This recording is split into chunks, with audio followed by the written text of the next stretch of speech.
صباح الخير وصباح السعادة، وحشتوني جدا جدا. يا رب تكونوا في أتم صحة وخير، اللهم أمين يا رب. النهاردة جولة في ستار مارك، وهنقول العنوان بالظبط، وهنشوف الأسعار بتاعتنا عاملة ايه. كل ده بس الأول نصلي بينا على الحبيب المصطفى، اللهم صل وسلم وبارك على سيدنا محمد وعلى آله وصحبه أجمعين. زي ما انتم شايفين كده، ده محل ملابس. أسعار حلوة جدا، أسعار تبدأ من 3 ريال و6 ريال و8 ريال و11 ريال ولحد 47 ريال. يعني أعلى حاجة في المحل كله 47 ريال. الأسعار حلوة جدا، والناس اللي هي عايزة حاجة مخفضة الحاجات دي برضه هتنفعكم جدا. كل حاجة موجودة، سواء شورتات، سواء بناطيل، سواء بيتي، تيشرتات، سويتشيرتات، حاجات صيفي وحاجات شتوي. زي ما انتم شايفين كل اللي قدامكم ده ب 11 ريال.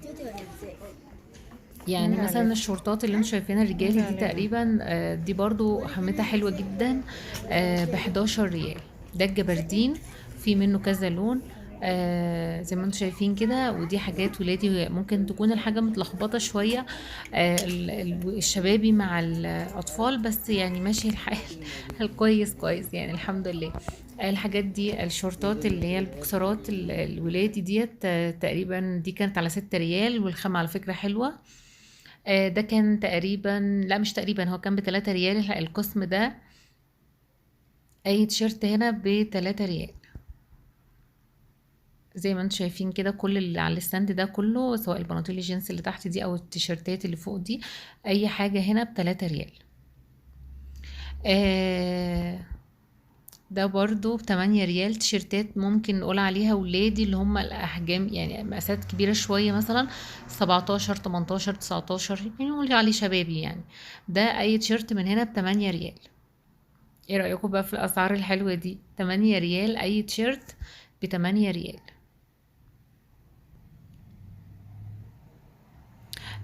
طيب فين المحل ده؟ المحل ده يا بنات بجوار توب 10، اسمه ستار بارك.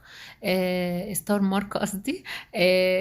ده جنب توب 10 بالظبط، طريق المدينة العسكرية. طبعا كلنا عارفين توب 10 فين مكانه. يعني هما البوابة جنب الباقي، يعني جنب البوابة، يعني بصوا هما الاتنين جنب بعض. تمام، يعني هو العنوان طبعا ما يتوهش، طريق المدينة العسكرية بجوار توب 10. تخفيضات حلوة، كان في زحمة وكان في مصريين كتير هناك طبعا. والناس كتير أخدت حاجات كتير بصراحة. دي حاجات برضو كده بناتي، يعني مش عارفة، بس هي الخامة ما عجبتنيش قوي، بس في حاجات أحسن، في حاجات حلوة، في حاجات شتوي، في حاجات صيفي. عايزة أقول لكم البلوزة ديت ب 11 ريال.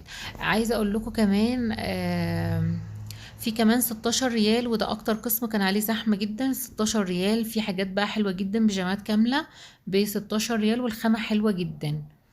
يعني مش رديئة، لا حلوة جدا. المحل كله اي حاجة فيه تحت ال 46 ريال.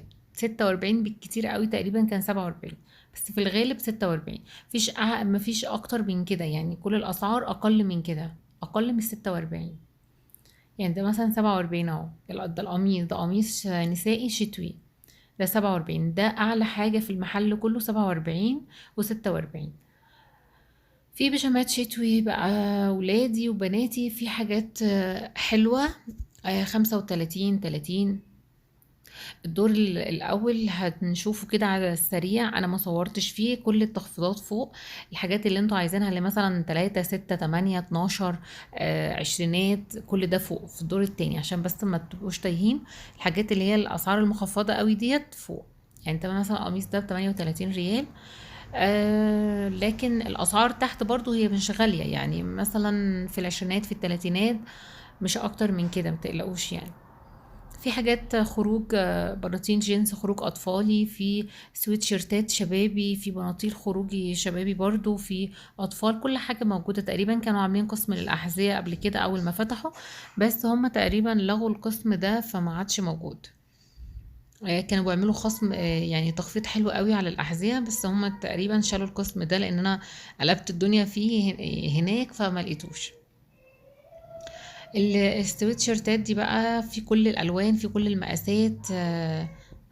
في سويتشيرتات نسائي وفي شبابي وفي ولادي، كل حاجة، كل المقاسات موجودة، يعني التشكيلة حلوة جدا.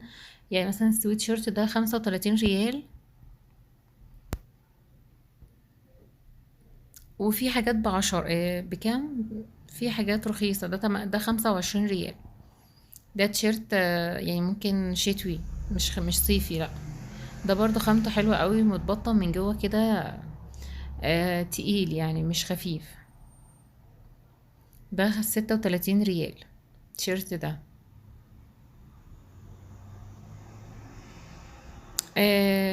ما كنتش بدخله كتير بصراحة ستار مارك، بس ما كنتش بدخله خالص يعني بسيط جدا. بس لما بيبقى عامل تخفيضات بتبقى كويسة، ماشي الدنيا حلو. ده 35 ريال برضو. ده بقى كان ليه سعر مخفض، استنوا بقى، ايوه 11 ريال. ده ب11 ريال. في منه البيج وفي منه البني، 11 ريال. ده على 32 ريال. اللي هو الأسعار العالية دي بقى اعرفوا ان هو خامته يعني أحسن شوية. يعني ده مثلا شايفين من جوه متبطن وحلو. العنوان يا بنات: طريق المدينة العسكرية بجوار توب 10. الناس اللي ما بتبقاش عارفة، ومع اني بكتب ومع اني بقول، بس مش عارفة، مش مركزين معايا ليه في الفيديو. بصوا العنوان جنب بجوار توب 10. مش عارفة مش عارفة توب 10 فين مكانه، وبعد ما بتعدي خميس افينيو بفترة كده، مسافة بسيطة. بس انا مش عايزة احيركم، يعني هو العنوان بجوار توب 10 طريق المدينة العسكرية. ان شاء الله توصلوا بسهولة، يعني لو انتوا محتاجين حاجة من اللي انا مصوراها دي ان شاء الله توصلوا. البنات اللي طلبوا مني اصور في محل عبايات، عينيا والله حاضر، انا مش ناسيه. انا عشان عايزه اصور لكم، ممكن اروح سوق الناس واصور واعمل فيديو خلاص واقول لكم حلو وجميل ويلا روحوا. بس سوق النساء انا ما عدتش بحب اروح هناك خالص، زحمه جدا. وبصوا انا بحس ان انا مش عايزه اقول، يعني كله هنود، وكله مش عارفه يعني، يبقى زحمه جدا، كله شبابي يعني، فاهمين قصدي؟ ما كانش كده الاول خالص. انا كنت بروح انا وصحباتي ونمشي براحتنا في الشارع عادي، ما كانش عندنا مشكله، وطبعا معانا جوازاتنا وكده وكل حاجه. بس دلوقتي انا ما عدتش بحب اروح هناك بصراحه. كان بيبقى فيه هناك محلات يعني بلاقي فيها حاجات زي مصر كده، زي عبايات مصر كده، ونفس الخامة ونفس مثلا الشغل اللي احنا بنحبه، الحاجات البسيطة والرقيقة والجميلة دي. فما عدتش بروح بقالي كتير خالص، ما عدتش بروح هناك. بس بصراحة اللي انا بروحه اللي هي الجمعية الموجودة في ابها، اللي هو في سوق الناس، في سوق الذهب اللي موجود في ابها. فعشان اروح عايزه يوم جمعه علشان اكون فاضيه، وكمان زوجي يكون معايا طبعا. فالجمعه اللي فاتت كنا في مشوار فمعرفتش اروح. لكن انا فاكره ومش ناسيه والله، ان شاء الله هصور لكم هناك، ويا رب يا رب يا رب يبقى نصيبكم حلو وحظكم حلو، والاقي حاجات كويسه هناك في العبايات السمراء. انا دايما بشتري من هناك، يعني لو اتزنقت، لان انا بصراحه عارفة الموديلات هنا وعارفة الأذواق هنا، فكنت دايما بجيب عباياتي من مصر وأنا جاية، علشان مش بلاقي اللي أنا عايزاه هنا، وبحتار وبضطر أشتري أي حاجة. فبقيت بقى حاطة في دماغي إن أنا لما بنزل مصر وكده بشتري عباياتي وأنا جاية، اللي هو إيه، مش هحتاج إن أنا أشتري غير عباية اتنين كده وخلاص. فاهمين قصدي؟ فبرضو بروح الجمعية ديت بقى فيها أسعار حلوة، وفي كمان أذواق حلوة ومجموعة كتيرة من المحلات. وكمان الميزة هناك لو العباية واسعة بيضيقها لك، بيبقى فيه تبع المحل ترزي موجود ل 24 ساعة، بياخد البنت اللي بتكون موجودة في المحل بتاخدك وتوديكي ليه يضيق لك العباية ويظبطها لك. ولو في مثلا حاجة عايزة تعدليها في العباية أصلا، يعني كنت شارية من هناك حاجة زي البشت كده، بس اللي هي مش تقيلة. بس الكم ما عجبنيش، كان عامل لي كاروهات كده على الكم، فما عجبنيش الكاروهات. فقلت له خلاص شيل الكم ده واعمل لي كم اسود سنة. عملهولي بصراحة من غير طبعا فلوس ولا حاجة، طبعا كل ده تبع المحل.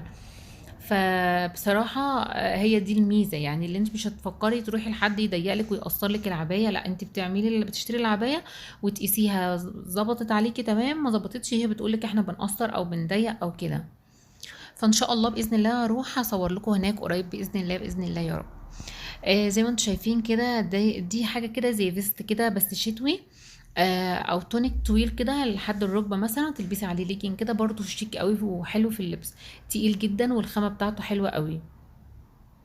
طبعا انا الحاجات اللي فاتت دي كلها كل حاجه واضحه وكل حاجه مكتوب عليها الاسعار بتاعتها. البيجامه دي كانت عجباني قوي، اللي هي ايه، خريفي ممكن حلوه 45 ريال. بس خامتها حلوه قوي وشغلها كده هادي وجميل. وطبعا سعرها حلو، يعني هي مش رخيصه ان انت تقلقي منها، ومش غاليه قوي، حلوه. ده برضو احنا كده في قسم البيجامات النسائي، في حاجات بصراحة تستاهل، في حاجات مش عايزة اقول وحشة، بس يعني كل واحد طبعا ليه ذوقه، كل واحد ليه طريقة في لبسه. لكن في حاجات ب35، في حاجات بحاجة و40، 45، 46. في كمية حلوة برضو من البيجامات الشتوي. وفي حاجات خريفي، وفي حاجات اللي هي الروب بالتوب اللي تحت ده، بالبنطلون برضو شتوي، هنشوفها برضو مع بعض كده دلوقتي. ده برضو على 35 ريال. آه بتطلبوا مني اكتر حاجة البيجامات وحاجة النسائي، فانا بصوا بقى ركزت لكم المرة دي على الحاجات النسائي، وان شاء الله اي تخفيضات هتنزل باذن الله يا رب هصورها لكم. ده تقريبا كان لسه اول يوم تقريبا، والله تقريبا مش فاكرة. ده أول يوم في التخفيضات في ستار مارك، فإن شاء الله التخفيضات تعجبكم. في حاجات حلوة بس انتوا بس تدوروا كده كويس. النسائي تقريبا كله فوق، يعني الولادي الأطفال تحت، وفي فوق برضو في الدور التاني، بس النسائي كله فوق. تمام. القمصان الشتوي مش كتير هناك بصراحة، لكن البيجامات والترنجات النسائي بصراحة يعني كميات كتيرة منها ما شاء الله حلوة. البيجامة دي على 45 ريال. في حاجات بقى صيفي، وفي حاجات شتوي، وفي حاجات خريفي. انا بحب الخامة دي على فكرة. شايفين، بحب الخامة دي، بحسها بتدفي حتى لو انت مش لابسة تحتها حاجات بسيطة. بحسها بتدفي. دي طبعا احنا عارفينها، يعني غنية عن التعريف، البطانية ديت ب42 ريال بس. بس طبعا متدفي وحلوة. ده 45 ريال البيجامة دي. ممكن على فكرة يا بنات يكون الحاجة شكلها مش حلو على الشماعة، بس والله لما بتتلبس بيبان جمالها يعني. ما تقلقوش يعني، ممكن ممكن شكلها كده ما يبقاش حلو قوي، بس هي في اللبس بتبقى جميلة، ما تقلقوش. دي على 45 ريال. دي قطيفة برضو. كان هناك مصريين كتير، بس كانوا واقفين في قسم اللي هو ب16 ريال ده. بصوا ببقى مبسوطة جدا، ببقى سعيدة جدا لما بلاقي مصريين في المكان اللي أنا فيه. بكون فرحانة طبعا، وببقى نفسي أروح، يعني أقول لهم لا خدوا دي، ما تاخدوش دي، ده أحسن. بس طبعا يعني مش هينفع هيقولوا عليا اتجننت ولا ايه. بس ببقى فرحانة جدا والله، ببقى سعيدة جدا، وببقى عايزة أقول للناس كلها لو مثلا في مكان فيه حاجة كويسة، المكان ده بيبيع حاجة كويسة أو المكان ده فيه عروض حلوة، ببقى عايزة أقول للبنات كلها ولكل الناس فرحانة جدا، وعايزة اقول للناس كلها هي كمان عشان تستفاد. بس كده زي ما انتم شايفين كده، احنا لسه مكملين في قسم البيجامات والترنجات النسائي. في حاجات حلوة، في حاجات نص نص، في حاجات ماشي حالها. يعني مثلا ده 35 ريال. بس الطوق بتاعه من فوق كده حاسه واسع شويه، فمبقاش احب انا الحاجات دي، احب الحاجات اللي هي ماسكه شويه كده. آم، ده واخده انا عارفه لو لسه مكمله معايا الفيديو لحد دلوقتي، اتمنى تحطي لايك للفيديو، اشتركي في القناه لو لسه ما اشتركتيش، وفعلي الجرس عشان يوصلكم كل جديد. وفي الاخر كده هحط لكم صوره الكحك بتاعي اللي انا عاملاه. عامله كحك حلو قوي. اللي عايزه تدوق الكحك بتاعي بقى تتفضل تشرفني وانا ادوقكم الكحك بتاعي، يا اما نتجمع كده في مكان وادوقكم الكحك الجميل بتاعي. بصراحة تحفة، يعني أنا ولا مرة اشتريته من هنا بصراحة. كان دايما يشكروا في كحك الراية جدا وكذا مكان كده، بس بصراحة عمري ولا مرة اشتريته من هنا. بعمله في البيت بصراحة بيبقى تحفة. بعمل اللي هو الدايب، وبعمل الناشف، وبعمل الوسط، يعني بعمل كل حاجة، بيبقى طعمه حلو قوي. بس بصراحة ما صورتوش، لان انا صورت معاكم قبل كده، يعني صورت فيديو الكحك بصراحة نزلته كذا مرة في الاعياد. بس المرة دي بقى قلت مش هصوره. ف استكفيت كده ان انا اصوره صورة في الاخر كده من جماله بصراحة. آه زي ما انتوا شايفين كده برضو، دي حاجات نسائي على كام؟ 35 بصراحة. هو تقيل وخامته حلوة. هو ده مش ترنج دوت، زي مثلا فيست كده طويل للركبة كده مثلا، وبس كده طويل. في منه كذا شكل، اللي هو الكحلي ده، وفي منه دي حاجات تريكو برضو كده. كانت برضو مش غالية، على 28 ريال.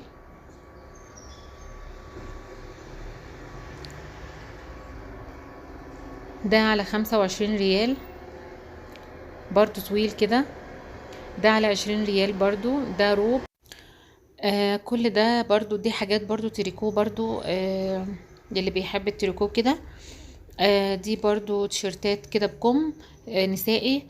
ودي برضو ارواب، على 45 ريال. وده 47 ريال. كل ده طبعا شتوي. المحل بجوار توب 10 يا بنات، اللي لسه اللي بيعدوا الفيديو بقى وبيجروا الفيديو كده. المحل بجوار توب 10، طريق المدينة العسكرية. ان شاء الله توصلوا بكل سهولة، يعني هو مش صعب. خميس مشيط، لان بعد ما الفيديو بينزل يقولوا لي في اي منطقة. دي منطقة خميس مشيط يا بنات. انا احيانا مش بكتب اسم البلد، على اساس ان يعني معظم اللي بيشوف القناة وكده من البلد، فمبقاش متوقعة مثلا حد برا خميس بيشوف الفيديوهات وكده فبيكونش عارف. فاعذروني لو سهيت مثلا، سهى عليا ان انا اكتب اسم المنطقة وكده. تمام. دي برضو حاجات شيت وكده، خامتها برضو حلوة.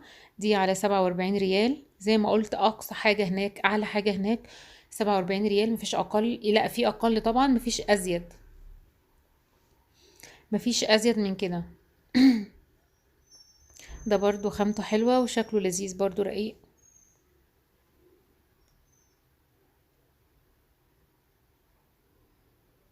بس كده. دي بقى قميص بروبو كده. آه ده على 47 ريال. دي برضو سويت شيرتات كده، نسائي. هي مش فارقة يعني، بيتهيألي هما كلهم زي بعض، نسائي او الولادي. دي برضو بيجامات، اللي هي الكاروهات، القماشة اللي هي الكاروهات اللي شفنا منها سلوبيت كده في اول الفيديو. آه موجودة في توب 10. البنطلون من ده ب 13 ريال. البنطلون الكاروهات ب 13 ريال. على فكرة توب 10 برضو والله بيبقى ينزل حاجات حلوة قوي. يعني في الشتاء بينزل بناطيل شتوي نسائي حلوة قوي، اللي هي نظام استرتشات. وكمان بجيب يعني، بيبقى هناك برضو اللي هي استرتشات القطن. كل الالوان بتبقى موجودة برضو في توب 10. ان شاء الله قريب برضو ارجع اصور لكم تاني. لو في حاجات جديدة هصور، لقيت الحاجات نفسها مش هصور، لان انا كنت مصوراها معاكم قبل كده.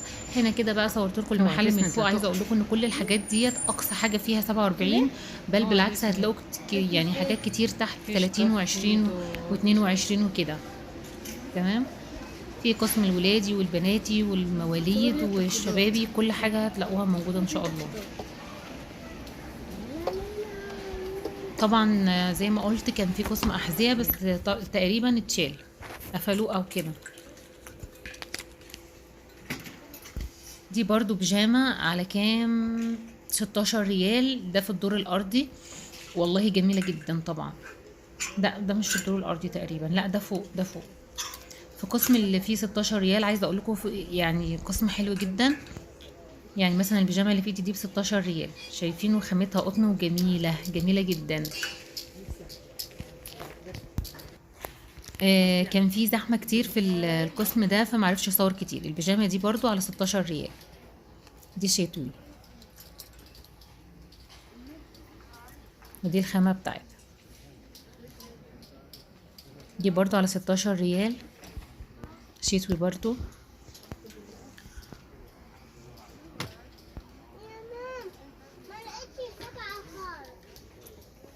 هنا برضو قسم الولادي ب 16 ريال. برضو في الدور اللي فوق، الدور التاني. في حاجات كده بصي، يعني هتلاقوا حاجات متلخبطة كده. الناس طبعا بتشتري وتحط ده هنا، لا مش عاجبها فبتحطه في مكان تاني، بس كده. لكن هي الحاجة المفروض كانت منظمة يعني. دي برضو بيجامات شتوي كده نسائي، بس تقريبا دي كانت غالية، حاجة واربعين تقريبا، 42. بس كده خلاص هننزل بقى. احنا كده بقى نازلين الدور الأرضي، الدور اللي تحت.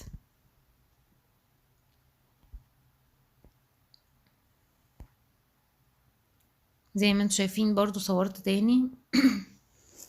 آه زي ما انتم شايفين في بناطيل كده فراتي كده بتتباع البنطلون لوحده، وانت ممكن توفقي عليه سويت شيرت، وعلى فكرة يعني تقدري توفقي طقم كامل.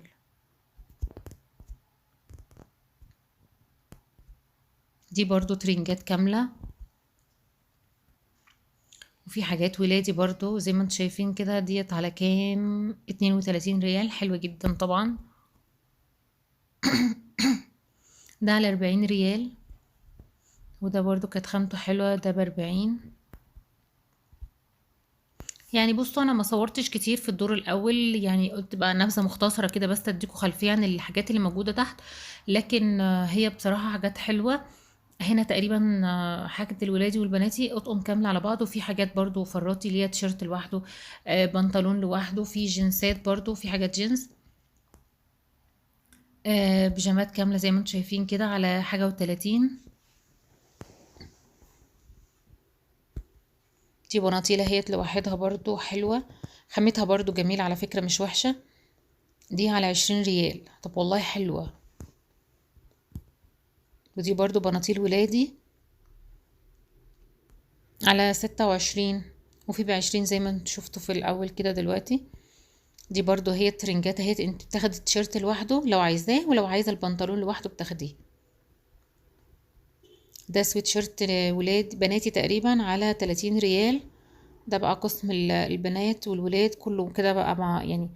ده البناتي برضو، ده قسم البناتي برضو جنبيه اصلا، يعني هتلاقوا هنا حاجات ولادي، هنا جنبيه بناتي، يعني ممكن تلاقوا لخبطة كده سريع بسيطة كده.